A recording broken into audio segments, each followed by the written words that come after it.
We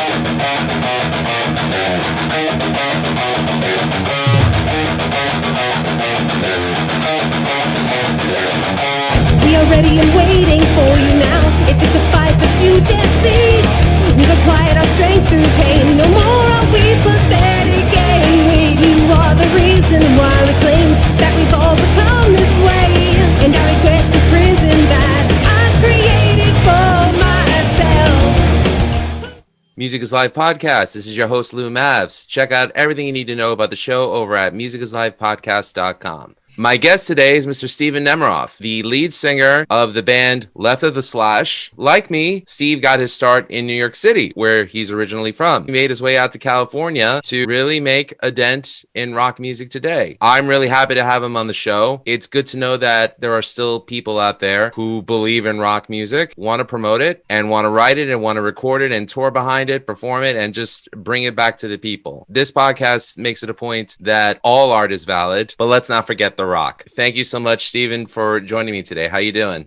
Great, man. Thanks for having me. Really appreciate it. Been following your stuff, and it's very cool. I appreciate that too. Thank you. You were recommended to me by Mr. Tony Santana of Mob City Records. And in case anyone hasn't noticed the trend, Tony's been recommending me some good shit lately. So I just want to keep an upward trajectory of good music and good artists. Before we begin, how was it that you and Tony met? Tony, I've known him for a long time from back in New York. His best friend, his younger brother, is one of my best friends. So we've always been like in touch. And when I moved out here, I kind of hit him up. And then when I was kind of getting music going for this version of Left of the Slash, and he was just a big instrumental part in helping and being my music older brother, and it's kind of how I look at him, and he's a fucking man. Well, I'm really happy that he recommended you to me and recommended the music, because I listened to all of your tracks, which are currently available on all streaming media platforms. I heard them on Apple Music. There's 4 singles out. There's Feel Me, Two Minds, One Head, Call On, Nothing to Show. And before I begin, I got to sweat you a little bit. Call On is probably one of the best rock tracks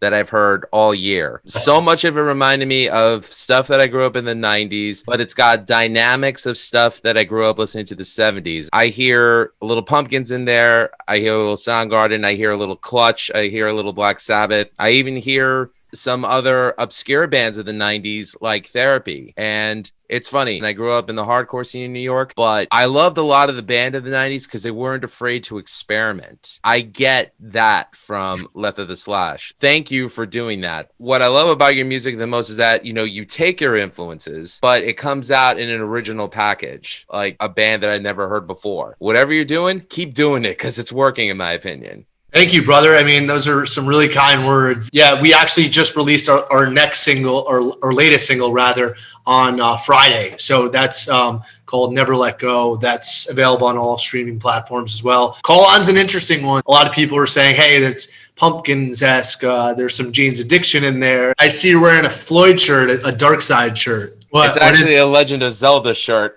Oh, okay. Well, you know, I only caught the top of it. You know, that's the problem with Zooms. You always I'm not really in the same room as you. So But I got it because I love Zelda and I love Pink Floyd. So it kind of got the best of both worlds in there. I buy funky shirts. I grew up playing that video game, bro. I know what you're talking about.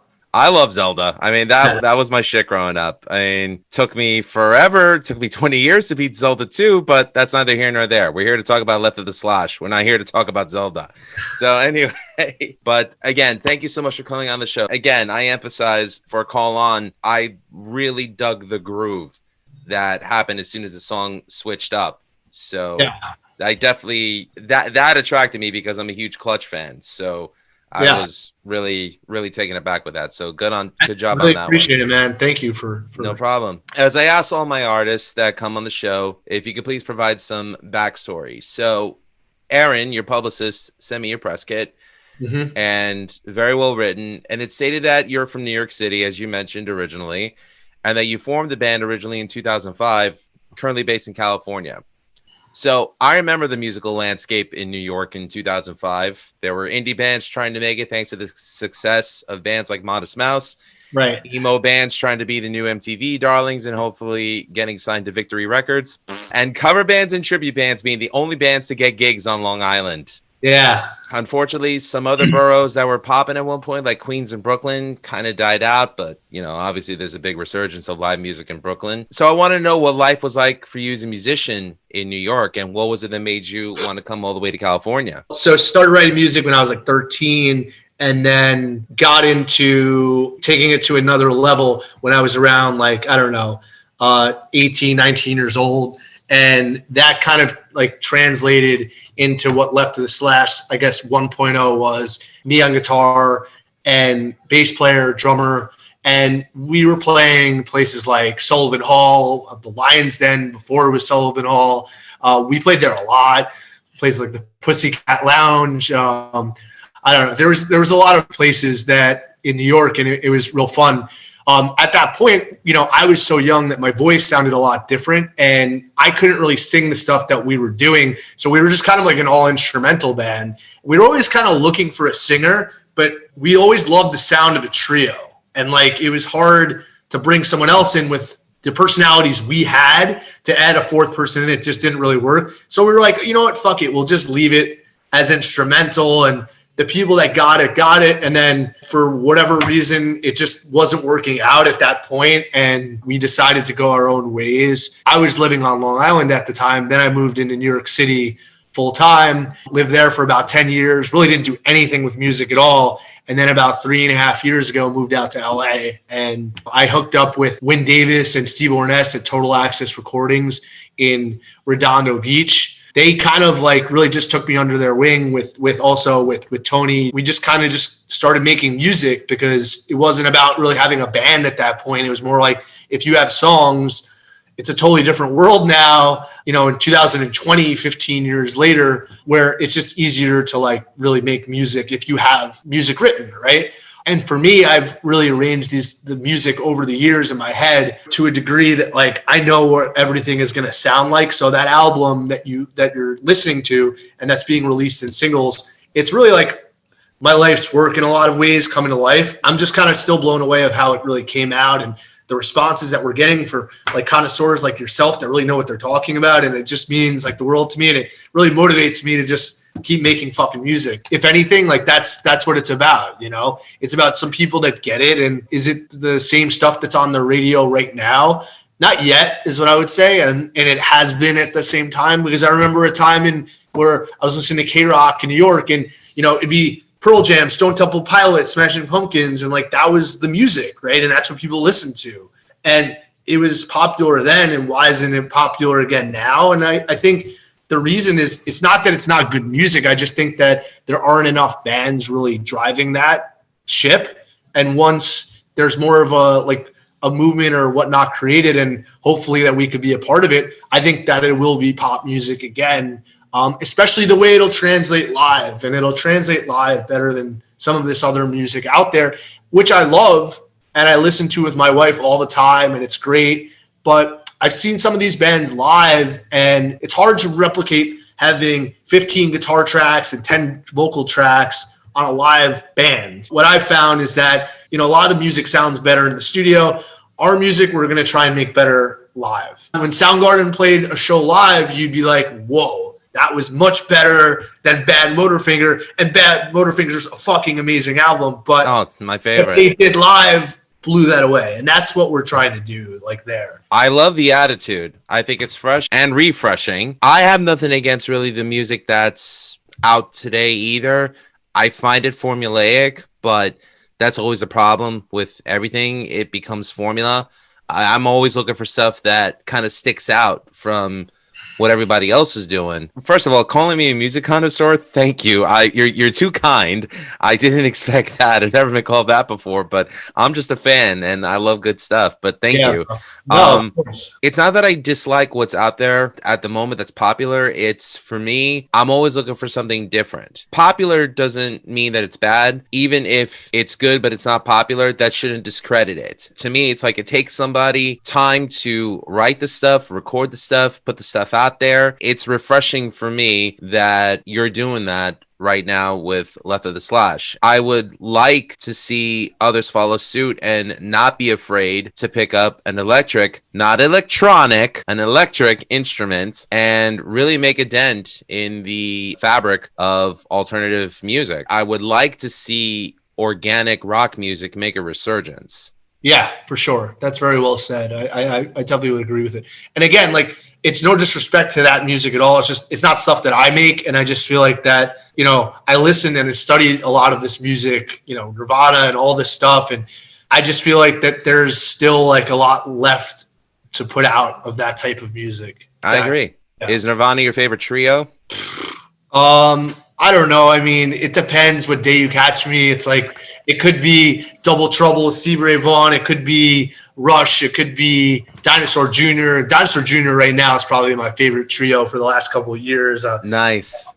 You know, I can't wait to see them again live. And I think they're playing the Fonda in November. That's someone that never gets mentioned. It's so good to hear somebody say Dinosaur Jr. I love their album, Where You Been. I'm a huge fan of that album. Yeah, dude. I'm a huge Jay Mascis fan. I'm a huge Lou Barlow fan. His solo stuff, Sebado, they're awesome. I don't know, ZZ Top. Like, I don't know. There's so many. You know, like, well, you mentioned Rush, and that's one of my top 5 favorite bands of all all time. Of course, you're a Zelda dude. Of course, you listen to Rush while you're playing. That's a good way to put it. Love the Police too. That's a great one. Yeah. Happy to say that I saw them in concert before they broke up for the final time.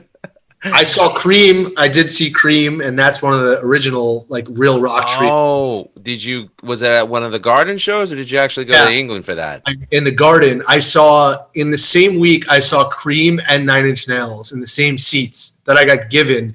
It was a long story, but 2 totally different concerts, 2 out of control concerts. That's probably the best week of live music I'll see. I don't know if you could top that. With Sir, I envy your life.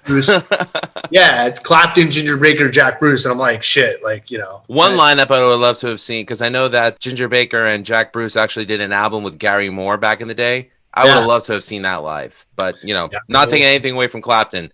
I'm just more of a Gary Moore fan, but, you know. Yeah, no, I hear you, bro. The guy shreds.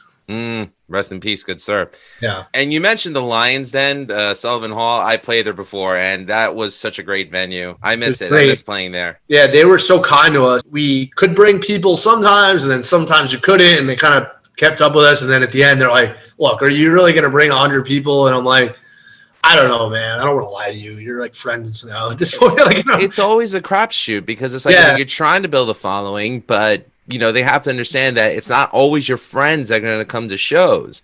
You know, the point is that you want to attract people. You want to play out to as many people as possible, especially strangers, so that they could come back and they could tell their friends and this and that. It can't always just be family and friends all the time. These promoters drive me crazy sometimes. Oh, well, you know, the other thing about it, it's interesting. It ties back to your first question. It was just like, in 2005, the music world was fucking weird. Like, it was after Napster, before iTunes, and there was no real way to, like, sell music. Like, Sam Goody was dead. You know, Tower Records was dead. You know, and CDs were coming out, but there was no, like, in between. And then that was before social media too. It was hard to, like, make new fans online. Like, we literally met our drummer on Craigslist. You know, like, I feel like real old now, like, saying that. Like, you know, now, like, you go on Craigslist, it's like, you know, I don't know what you're going on there for, but not to find a drummer, you know? Now it's just crazy because there's so much available to people to look for other musicians or find ways to get the music out there. You're right. 2005 was like a new frontier for so many things. And it probably wasn't until like 2007, 2008 where streaming really took over album sales. And you know, that was even before Spotify. Moving forward, now we have all this technology ahead of us and all this knowledge that's available to us just by looking it up, that if you want to do all that on your own, you can. I would say you're striking while the gold is hot. Good on you. Yeah, I mean, look, like, at the end of the day, we're trying to take advantage of all the tools out there right now on social media. Shout out to Betsy, who runs Leftist/'s social account. She's been awesome. We just did a live stream for Global Green Music. They reached out to us from social media, and we just did an interview from Amber, who reached out to us, and it would have never happened without social media. And I'm just like, I'm old school. Like, I don't now I'm like a believer in it because I'm like, well, let's do more posts and let's get out there more. And it's a good way to make fans, and people have reached out to me. You get a lot of like bots and spam and shit like that. But you know, you do have some real people out there that are watching and stuff. And I think it's an interesting time to make music in a lot of ways, because it's like if you have stuff and you market it the right way, you're not sure where it's going to be heard and get picked up or listened to by the right person. So, you know, we feel like every time we put something out there, it's just an opportunity, and like we look at it like, you know, very optimistically. Absolutely. Anything you can use to your advantage to help get it out there is great. And, you know, I mean, social media can be a toxic environment, but again, it's all based on the individual and what they're using it for. You know, I don't think that it has to be toxic. I think it can be useful. It's a great way to engage people. So I'm glad that you're using it. And we'll definitely ask at the end where people could find more about Left of the Slash on your social media accounts. So it was mentioned in the press kit that Left of the Slash was influenced by Pink Floyd, as we already discussed, Black Sabbath, which is my favorite band of all time, Sonic Youth, Alice in Chains, Soundgarden, Tool, the Pumpkins, the Pixies, yes. You like all the good bands, so that's great. As I mentioned before, what I like about your music is that you can hear where the influences come from, but it comes out sounding like you. It doesn't sound like anybody else. Right. Is it tasking for you to make sure that when you're writing something, you're purposely not going out of your way to sound exactly like it? Like, what's your writing process like? It's a really good question. It's like the other day I found myself, I sent a riff I was writing to my friends, and I recently bought the Big Muff pedal. Just because I wanted something different. Besides, all hail the Muff. That is one of the best pedals ever. Yeah, and I was just like, you know what? I have been listening to so much Pumpkins. I'm like, I gotta fucking try it. So I bought it, and obviously I'm keeping it. Then I'm playing this riff, and I'm like, wait, is this too Pumpkinsy? Like, is this? And then I sent it. They're like, that's not the Pumpkins, and I'm like, ah, shit. So I had to change it around a little bit. But I mean, my process it's pretty weird. I'll be sitting here, like just sitting on the couch or whatever, and then all of a sudden I'll just hear a riff in my head a lot of times, and I don't know where it comes from, and then I'll just pick up a guitar and then lay it down on like the home setup I have, or just like my phone if I don't really have time, or if it's on an acoustic. But a lot of the music that I write now is just kind of coming to me in my head, and then a lot of times I'll just pick up a guitar and start writing riffs. But sometimes I'll just hear melodies, and then it just becomes the song. So my process is kind of like, it's weird because all of a sudden, you know, fast forward now like to 2021, I have probably like 60 something songs in different stages of development for Left of the Slash. So it just kind of like is pouring out of me now, and I'm trying to keep up with it. And if anything, my ADD and ADHD is not helping me finish some of the songs. If anything, I start finishing the song, and then I start playing something else, and it's like I have to like smack myself, be like, hey man, fucking finish the song. It kind of is just one of those things that I feel like you either can write music or you can't. I've just been blessed with being able to actually write music. And there's nothing wrong with the people that just study other people's music and learn, you know, guitar solos that are note for note. And I probably know like 2 guitar solos note for note, like Pink Floyd Time is the one I learned when I was like 13 and I could still play it. But I've never been like that interested in like learning other people's music is maybe the backbone of it. And then since I've been 13, 14 years old, I've just kind of been writing my own riffs. And then from there, it turned into writing lyrics. And then now sometimes I'm writing melodies that turn into riffs. And then I have a really good ear for music, and I can't read music or write music. So it's just always about my ear too. So that's pretty much the process. And then from there, I can kind of figure out where the bass should come in, where the drums should come in, where there should be backing melodies. This album, for example, I arranged all the music, and it was something that I didn't think that when I wrote it, I would have someone that was a producer that would come in and be like, well, you need to have the bridge here, the chorus here, whatever, etc., guitar solo here. But I arranged all that music, and just because it was in my head, and I just have listened to so much music in my life and seen so much music that it's just, I guess, you know, it's been my life study, you know, in a lot of ways. Makes sense now why it sounds original and like nothing else. And I admit I used to be one of those kids that used to take their guitar and listen to their Van Halen CDs and try to learn stuff note for note. But it got to a point where I just said, well, I don't want to be Eddie. I want to play as good as Eddie, but I want to be my own player. I think that's a very healthy, refreshing attitude. I can't tell you how much I can't stand clones. you just said an interesting one, because I've been listening to like Fair Warning on repeat lately. That is my favorite album of all time. Is it really? Yes. Honestly, man, it's such a fucking good album. And I found myself like up the other night watching like on YouTube, like finding a video of them playing Fair Warning live. And I'm like, it's a good example. Like, no one will ever be Eddie Van Halen. Like, you can't ever, like, what they did there, it's just like, you know. So I've always been like, okay, there's Eddie Van Halen, there's Billy Corgan, there's Jerry Cantrell. Like, they're all their own people. Mm-hmm. And it's funny, they all are like, oh, what did we listen to? Black Sabbath, all of them. That's what they always say, right? All of them, they're like, I need the Sabbath-y tone. Corgan talks about it. At the end of the day, like, you know, they're their own people. And, like, you know, I'm just trying to take a little bit of what they've taught me and turn it into, like, something that, you know, people can listen to and be like, I hear the influences, but it doesn't sound like you're trying to rip them off. Those are some of the most ripped off musicians. 100%. Yeah. For all of them to say that they were influenced by Sabbath or Kiss or Van Halen, it's just because I think those bands hit at the right time, the way Alice in Chains and the Pumpkins hit at the right time, because it kind of brought it back to like that dirty, rocky sound, which I cherish and I champion it. For sure. I definitely like what you said about how rather than trying to learn how other people play, you were learning how to construct songs. And I think that's important if you want to make it as a musician on your own, not have to worry about other people's expectations or what critics say. Well, you know, a lot of them will try to say this and that to dissuade people and kind of try to like compare you to someone who's on a different pedestal and sort of like downplaying what it is that you do. Ignore that shit. Just tell them to stick it for all I care, you know? Amen, brother. Because honestly, at the end of the day, it's like you have to put yourself out there with original music too. So it's just you have to be able to take the criticism,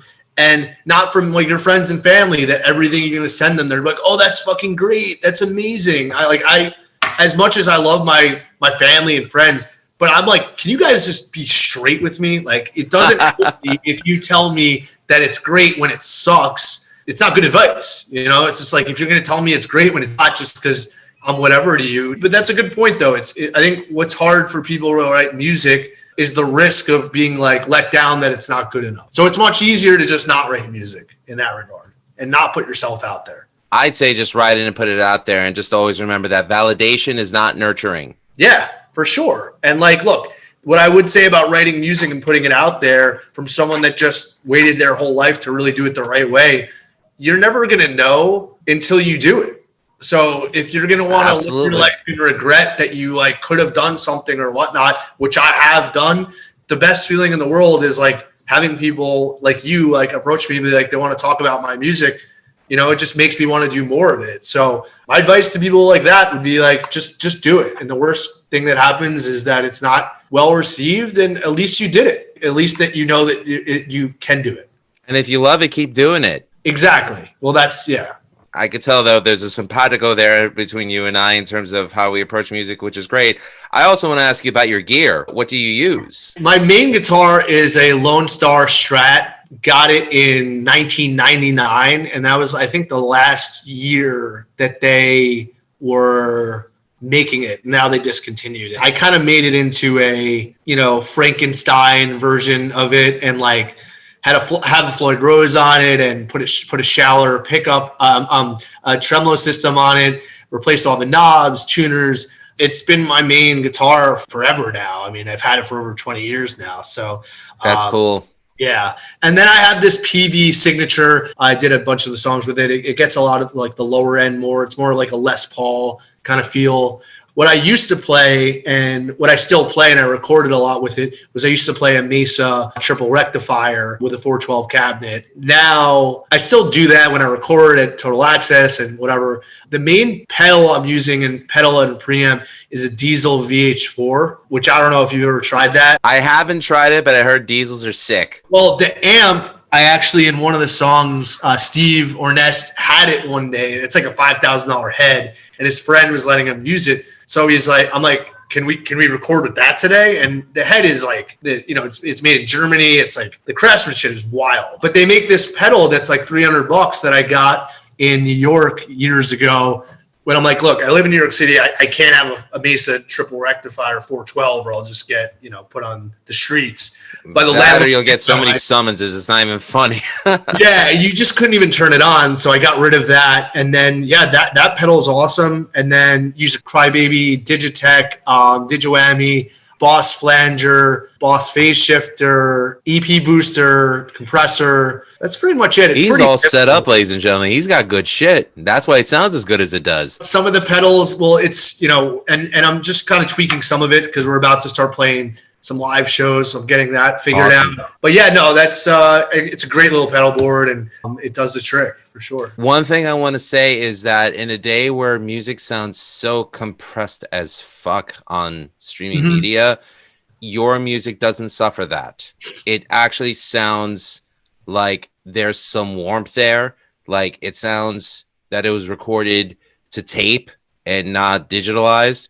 So I don't know what you did, but it has that vintage rock sound that I feel like is really missing. Yeah, I mean, look, at the end of the day, like what we tried to do with it is make it sound like a trio, because it is a trio. So we didn't want to have, if there's one guitarist playing, we didn't want to have two different guitar parts at the same time, or if there's a guitar solo, not like a rhythm guitar playing.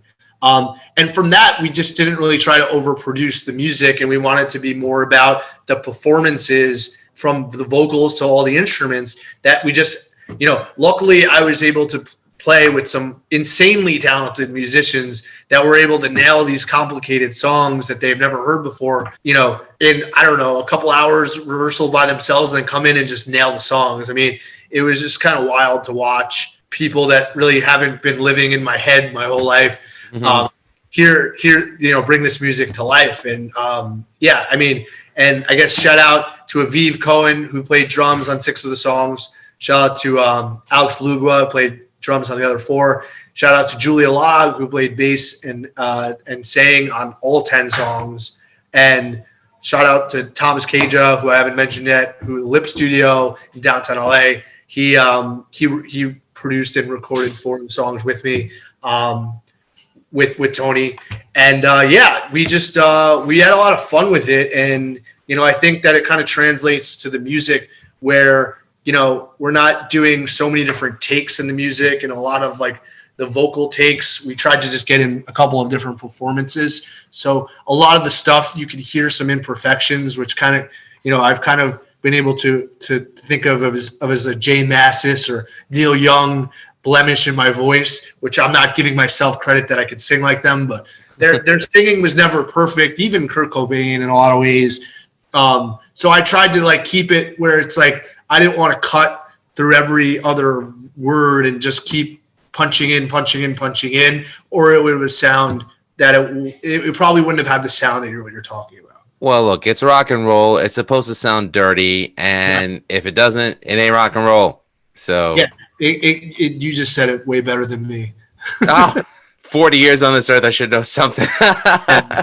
But I want to ask you though, since the pandemic has been putting a lot of artists through some hard times where some have found the time to be creative, others just aren't, especially because of social distancing. You have a full-length album due in the winter called One. That's WON. So I guess it's safe to say that you used the time creatively. How have you personally held up during this pandemic, and how did you use this time to your advantage? Was it all towards recording the album? So we started recording the album in a week before the pandemic in last year. So I waited, just for context, I waited 15 years to really like do this the right way. Finally got everyone together, started recording the drums, was going to go back in next week for the guitars, and literally the pandemic hit.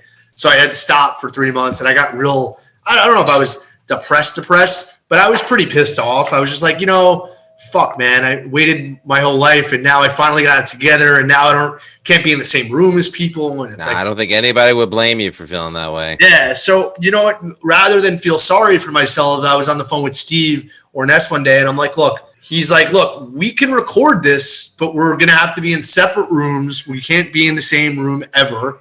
And we have to wear masks. And I'm just like, I thought about it.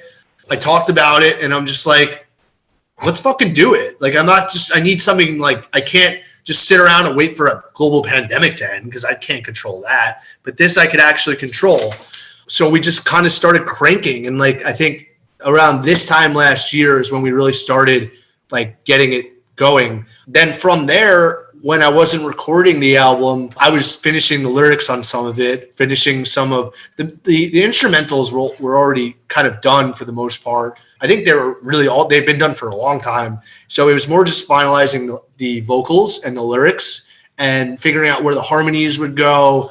And that was pretty easy because Julia is just so fucking talented that it was just like, the other thing with me was I was like, I have so much respect for these artists that played with me that I'm like, look, I want you to take your own approach to this. Like, I'm not a drummer. I'm not really a bass player. I play like bass, but I'm not a bass player. So I want you to like bring your own to it. And it was just a really creative process in that regard, collaborating with people that really knew what they were doing.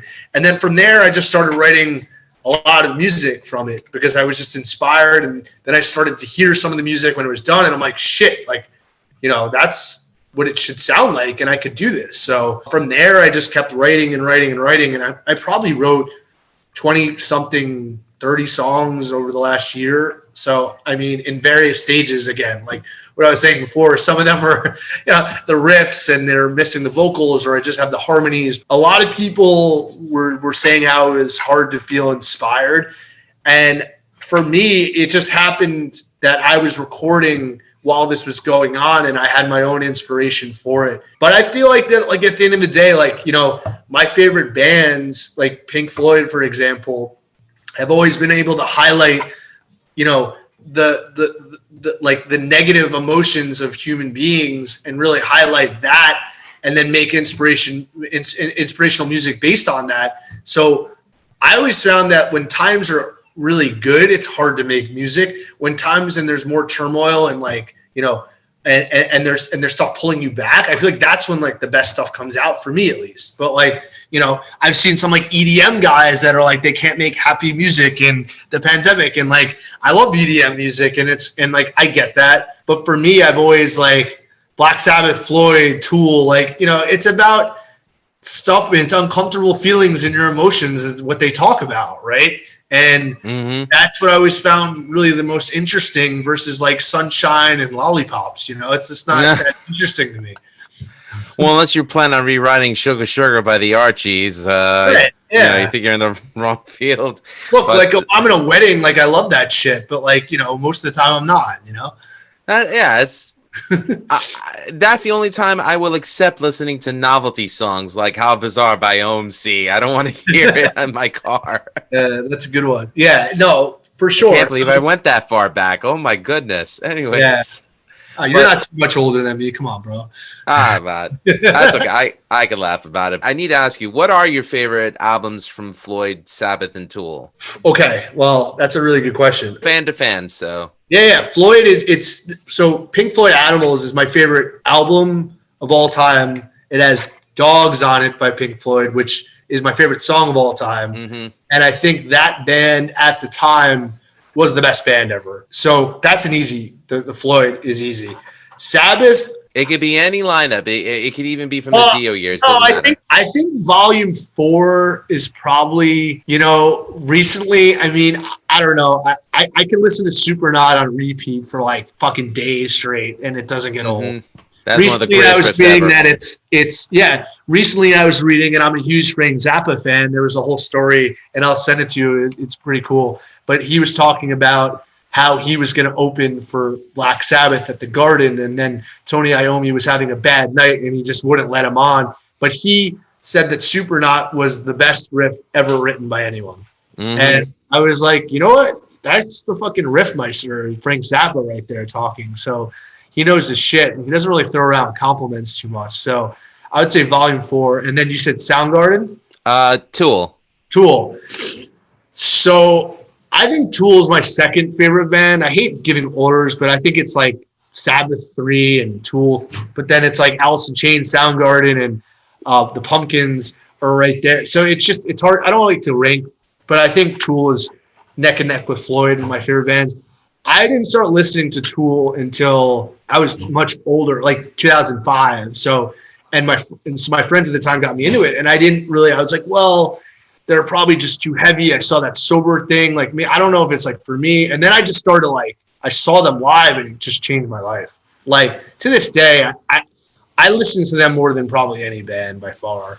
It's hard to name, it's like what day do you catch me? I've been listening to Undertow a lot. I think Bottom may be one of my favorite songs, but and then you get into arguments with Tool fans at Paul D'Amour versus Justin Chancellor, and I just think Maynard is by far, in my opinion, the best vocalist ever, because he's been able to just do so much from that in A Perfect Circle. And I'm not too into Pussifer, but I think that just he's changed music for a lot. And I don't think I really put them in the same category as a lot of the 90s bands, because they were just kind of different. And were they an LA rock band like Rage Against the Machine? I guess, but they had more in common with Rage and Green Jello than they did Dokken.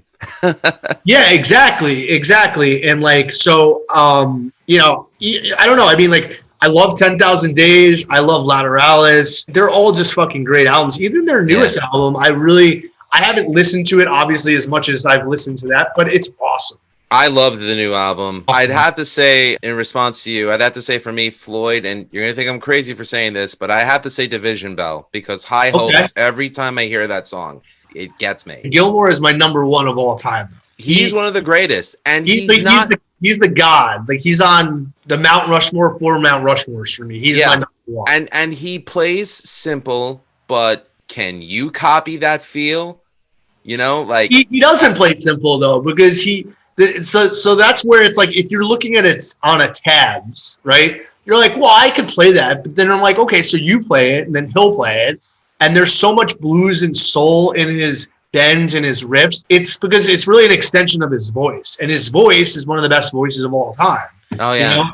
Crystal clear and just shines so well. And, when you see him live, he sounds like you're listening to God speak or sing. It's just baritone, godlike voice, But Division Bell, that's a good one. Yeah, High Hopes has to be my favorite Floyd song. It's just, it has a lot of meaning for me. Sabbath, I get torn between Volume 4 and Sabotage. I never know. Again, for me, it depends on what day. Tool, I'd have to say Anima, because that definitely meant that, and I guess everyone pronounces it differently. But I love that album. But are you serious that there's a debate between Tool fans over Paul D'Amour and Justin Chancellor? No, that's insane. Well, I'm kind of like a nerd when it comes to Tool, and I'm on all these Facebook Tool groups. There's certain fans, they're like, Justin is my bass player. I won't listen to anything Paul D'Amour. I'm like, you guys are fucking idiots. First off, God.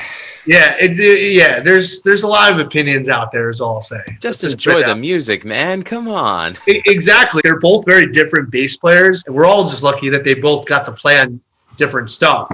It's sellable, it's great shit, I think Undertow and OPA would have worked with Justin, but I would say that Paul captured the sound of Tool perfectly with his performance on those 2 albums, that plucky Rickenbacker that he played, great stuff. 100%. And just the drive and overall feel to it. It's I don't know if Justin, it's different, because then when Justin started doing stuff like Lateralis, it kind of, the music evolved into this epic, the natural evolution, which is the way it should be when you're recording. You can't regress as a band, you gotta keep moving forward, which is what I love about them. And I see you're a dog lover too. Oh, you're so cute. What breed is she? Well, this is also what got us through the pandemic. We got her a year ago last week. So she's okay, down. Okay, I can't play her now. So she's a half Australian Shepherd, half Standard Poodle. I need to bring my Aloysius on the show one day. That's my Shih Tzu. She makes all the decisions for Left of the Slash. She's the real brains. Very cool. One of the pet peeves that I have with legacy musicians especially is this bullshit statement that I constantly hear them say, and you know who I'm talking about, Gene Simmons, that rock is dead. I'd like your thoughts on that statement, please. You have the floor, sir. I never really believed in that. I mean, I think that there's a lot of bands like Dinosaur Jr. just released an album like a month ago or so. And, it's like, is rock what it was in the 70s or 80s or 90s? No, but I think it's evolved, and there's some really still great bands out there making music. I never understood that. I think that rock is like, if you really want to listen to rock and roll, like it's definitely out there. Is it as prevalent as it used to be? No. When did he say that again? What year was that? Oh, dear God, I don't remember. He brings it up like every time he's interviewed, because he's Gene Simmons and he copyrighted the $.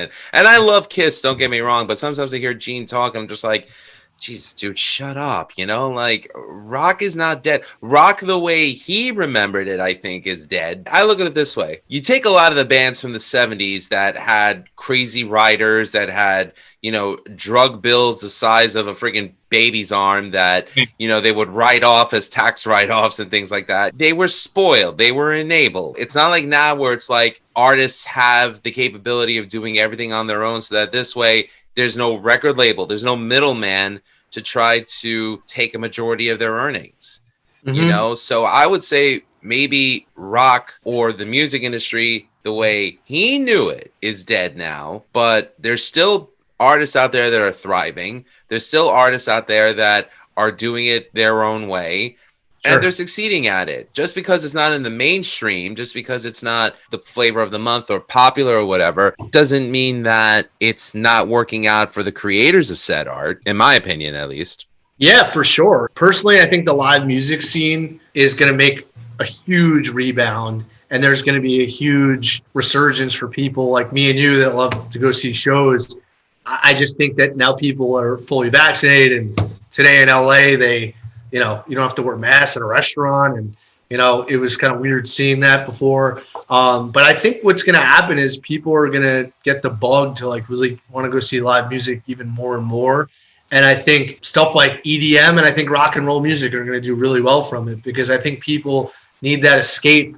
And I think what they've realized over the last year and a half now, or whatever it's been, is being grounded and having something like that taken away from you. And I think a lot of people forgot the feeling. I mean, I know I have, of what it's like to see a live show and just kind of like put your phone away and, just kind of like let your mind relax a little bit and just kind of like escape. So I think that rock music is going to make a pretty big push, and live rock music in particular. I would have to agree with that statement. I mean, I just actually played a friend's backyard barbecue, the second to last weekend in May.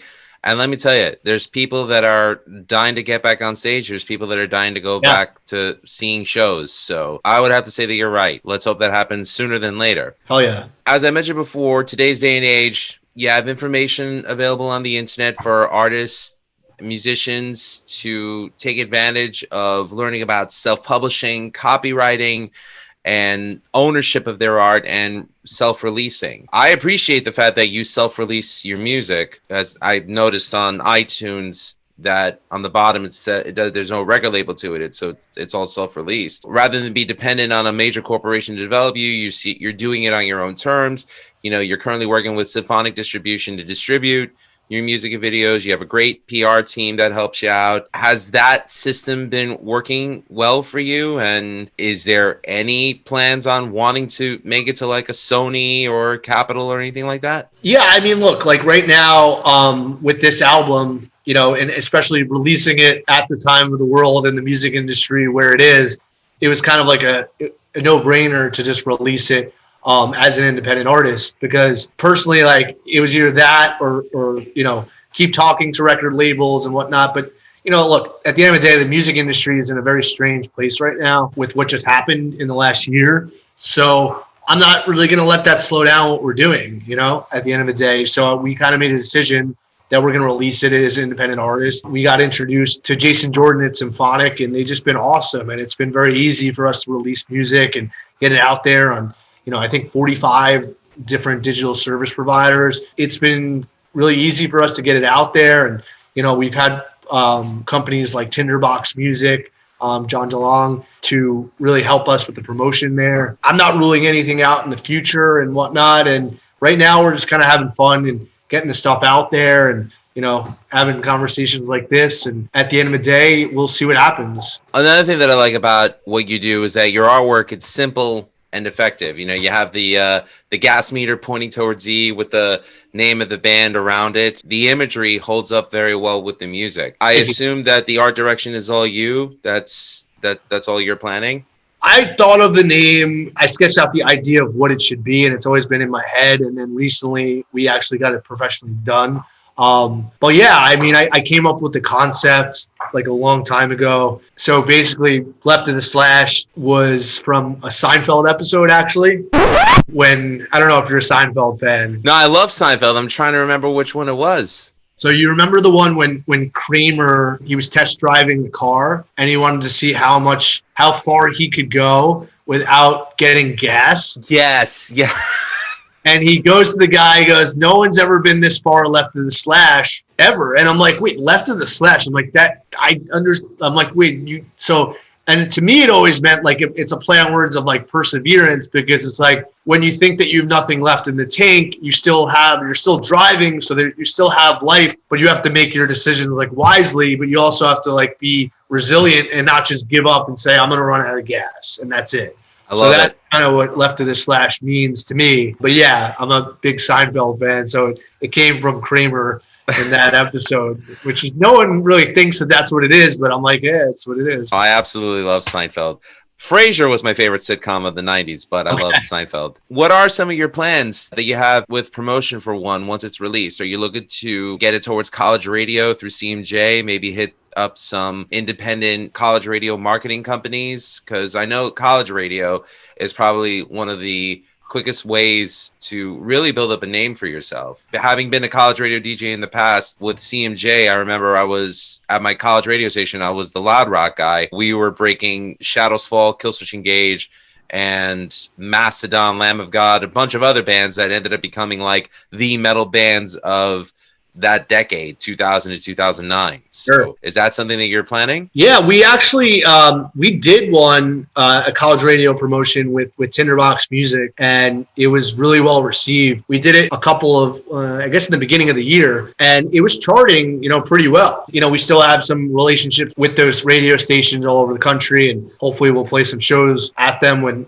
that's back going. The goal right now is that we're releasing the 10-song LP as individual singles once a month, and then we're going to release the full album. And we just actually reached the halfway point last week, so we released 5 songs. We have 5 more to go. At the end of the year, we'll see where we're at. But I think really what we're focused on right now is playing some shows. So we're hoping in the next month or so there's more stuff out in LA and maybe on the West Coast and whatnot. So that's what we're really kind of focused on right now, while simultaneously promoting the album. Any plans to tour the rest of the United States as well? Yeah, we got invited to play South by Southwest next year, so that's a big deal. Cool. Yeah, that's gonna be fucking cool. I mean, obviously Stevie Ray Vaughan, I've got his stuff everywhere here, so like Austin is like just to play on the stage that probably one of them has been on is enough for me to retire. So yeah, we're hoping like next year stuff is a lot more open, and then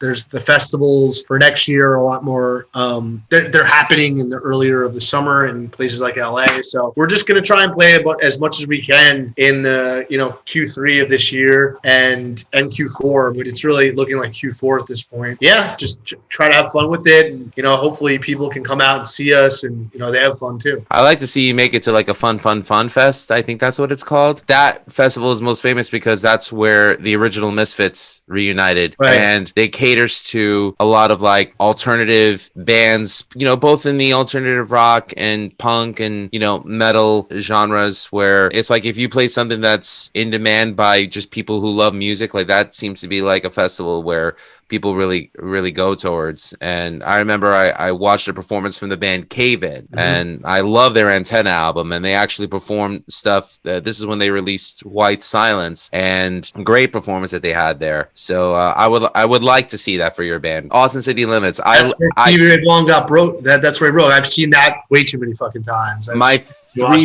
3 favorite performances from that show were Stevie Ray Vaughan, Eric Johnson, and Tom Waits. So Eric Johnson, I've seen a bunch of times. I actually saw him in as small a place as the Blue Note in the Village. oh, you've been to the Blue Note. Oh yeah, man!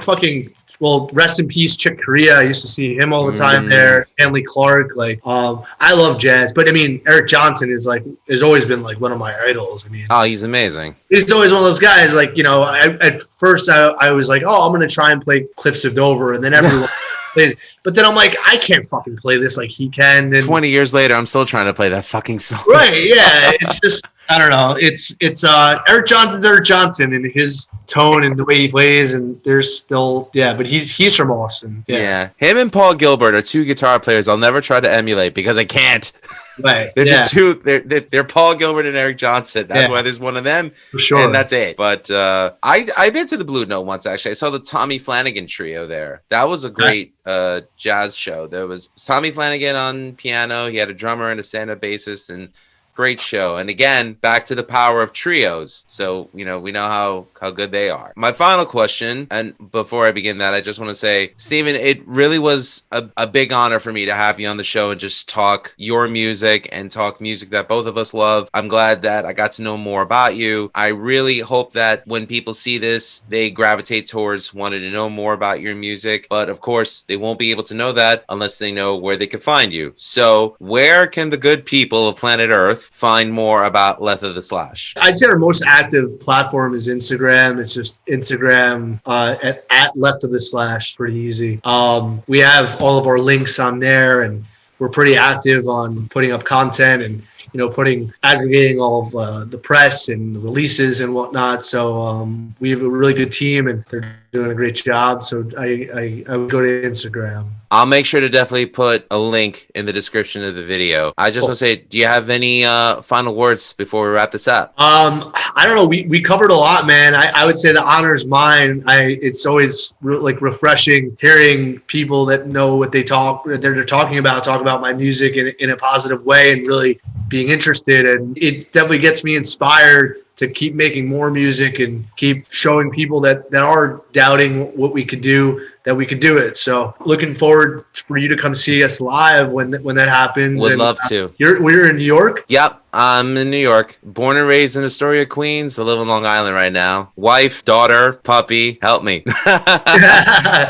Well, you're always gonna have music as your escape, right? Yeah. Well, I tell you, for me, it's a big deal doing this podcast because I love talking about music. Stuff that I grew up loving, stuff that's out there that is new that I really enjoy, and just bringing it to a new platform. I don't feel like I'm doing a service. I'm just having a good time. The only thing that I really care about is just making sure that people know about some of the music out there that I think is good and worth checking out. I get no kickback for this. This is merely a labor of love, and it's something that just keeps me up to date on the new stuff that's out there, because I don't want to be at my age just stuck on what I grew up loving. I don't want to be that, and I just want to be able to share that with people. The fact that you were willing to come on, talk about yourself, talk about your music, and just shoot the shit with me, I'm very appreciative and humbled for it. Thank you. Thank you so much, Lou. I really appreciate it, man. This has been great, and hopefully meet in person someday. And I hope so.